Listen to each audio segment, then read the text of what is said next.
Alright, hello everyone. This is my first video, so today we're going to do 15 different simple redstone circuits that you're going to want to know. So first off, we have a simple clock. This is just some repeaters going into a block with a redstone torch. It's going to keep going around. You don't need a power or anything because the redstone torch powers it, gets depowered, that's how it works. And this is going to be your output. It's going to have equal lengths on each time it's on and off. This one is a hopper clock. This is really good because you can put as many items as you want, up to 5 stacks, and every time it cycles through, right now I have half a stack, it's going to move these, and this could be this is the power source, this is the output, so it's going to be on or off. You can make this really short, really long, like if I took all of these out, it's going to go, now it's going to be shorter. It's pretty cool. This is a redstone torch tower. This can also go at infinite heights. Press the button, turns on the light. It's pretty simple. Same thing, except this one you can go diagonal if you want it like that for some reason, and you can turn on and off the light like that. Now this one, this is something that probably most of you don't know. If you do know, well then congratulations. This is double piston extender, the fastest one, 2, 4, 1. You're going to have the repeaters on the second tick, the fourth tick, and the no repeater. Super simple. You have the 2 sticky pistons, the block, press the button, go out, they come back in. Or you can have a lever. I'll show you. They'll stay out and come back in. This is a vertical double piston extender. Goes up and it can come down. Now this button form is more like a lever form for this one. Make sure you have the observer facing down, repeater on the second tick, and a block above that. 2 sticky pistons, blocks, simple stuff. This is an observer clock. You just place 2 observers facing into each other, and make sure you have the little outputs. They just go by themselves. As soon as you build it, it's going to start going. It's going to send little outputs on each end. This one I use a lot, number 7. A repeater clock, or comparator I mean. It shoots fast signals when it has a source. Or it could have a lever. It sends them out forever. I'll get to examples in the second half of the video on how all these can be applied. This one, just like this one over here, number 5, except this button's going to make it into lever form. Same design, just put an extra repeater in the front and an observer back, the back part into it. Same build concept, except when you press it, it's going to stay up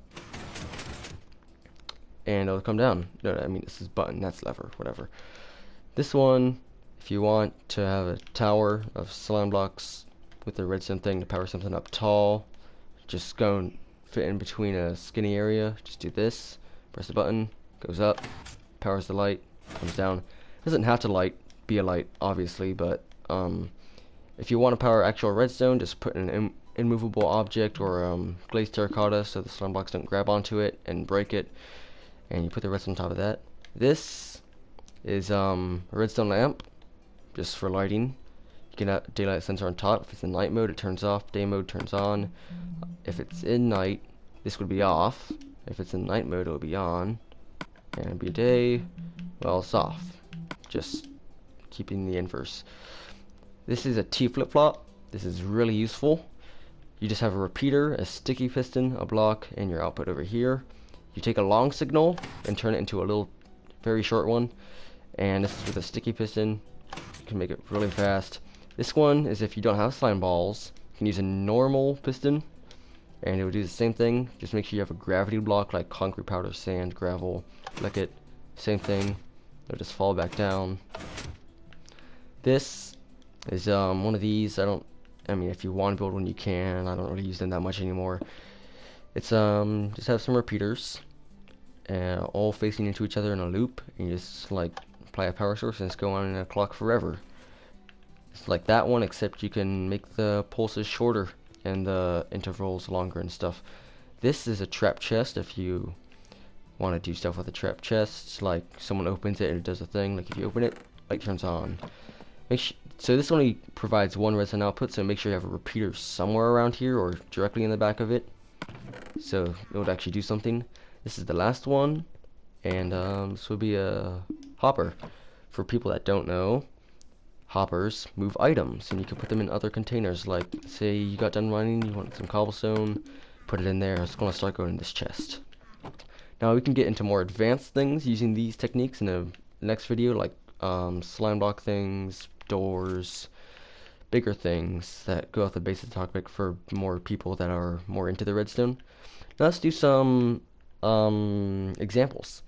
I mean, this is pretty simple. Do that and get even and off outputs. This you could use for if you want to I don't know, if you want to have your lights on certain times, lights off, or on a timer, just a longer timer. Now this could be used for what's more useful, because if you want something all the way up here and power it up here without having to like make a big thing of redstone spiraling up. And just be aware that these will be on and off each alternating block. Same thing here. Double piston extender, this is really useful. You could make a block go out farther and it comes back. This is good for 3x3 doors and other various redstone machines that we can get to later in the next video. This is a vertical version. This is good if you want like a floor to come out, like a drop down floor staircase. This is what I use this for. And also note that these designs, I did not come up with all these designs. Not all of them. Some of them I did. I don't remember where I got them from. I just remember them from a while ago because I found them out a while ago. Over here we have a comparator clock. This could be used for rapid fire stuff. You have a dispenser. You put a dispenser there. Get some flame charges. Fill it up. Press the button, and then it fires. This same thing, but if you want the blocks to stay up, or you want it to come down and stay down, or my bad, I got these two mixed up again. This is if it comes down instantly. This is if it stays up or not. This one is just before, if you don't want to use a redstone torch tower, it might mess up some redstone. You could just use slime blocks. It won't power anything next to it except for this redstone block at the top. This one, if you want some pathway lights, just put it in night mode. When it turns night, it'll just turn on and you can light up your thing, but you don't want them active at night, just like decoration. This can be used in many ways. You could kind of do it with the observer, except the observer does 2 ticks, so that's why this one's also useful. There's a lot of ways. I can't really think of any. You'll probably see them in the next video. Same thing here, except if you don't have slime balls, you can do a normal one with gravity blocks. This one, you could just use a timer for whatever you want a timer for. And this one, you could, like, if you want to troll someone, have some pistons under here, they open the chest. The floor fall out. I'll show that also in the next video. 15, this hoppers moving through things, that's pretty basic, but you could use this for item filters as well, something that probably a lot of you don't know, even if you're kind of good at redstone. So that's it for this video, everybody. Hope you enjoyed. Please consider liking, and if you want to see more content like this, you can subscribe, and goodbye.